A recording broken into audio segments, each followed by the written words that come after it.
বিশ্বকাপের নকআউট পর্বে কেপ ভার্দের মুখোমুখি হতে যাচ্ছে বর্তমান বিশ্ব চ্যাম্পিয়ন আর্জেন্টিনা।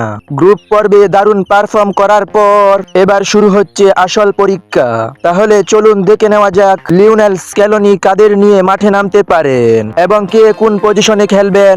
গোলবারের নিচে থাকবেন বিশ্বসেরা গোলকিপার এমিলিয়ানো দিবু মার্টিনেজ। বড় ম্যাচে তার অভিজ্ঞতা এবং পেনাল্টি দক্ষতা আর্জেন্টিনার বড় শক্তি হয়ে উঠে দাঁড়াবে। রাইট ব্যাক পজিশনে ডান দিক থেকে খেলতে পারেন নাহুয়েল মলিনা।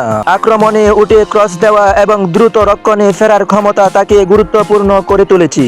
সেন্টার ব্যাক পজিশনে রক্ষণে থাকবেন ক্রিস্টিয়ানো রোমেরো এবং লিসান্দ্রো মার্টিনেজ। রোমেরো আগ্রাসী ডিফেন্ডার আর লিসান্দ্রো বল নিয়ন্ত্রণ ও বিল্ড আপে অসাধারণ। লেফট ব্যাকে বাম দিক দিয়ে খেলতে পারেন নিকোলাস তাগলিয়াফিকো। তার অভিজ্ঞতা এবং রক্ষণ সামলানোর দক্ষতা দলের জন্য গুরুত্বপূর্ণ ভূমিকা রাখবে। মিডফিল্ডের গভীরে খেলবেন এনজো ফার্নান্দেজ ও আক্রমণ গড়া এবং বল বিতরণে তিনি হবেন মূল ভরসা।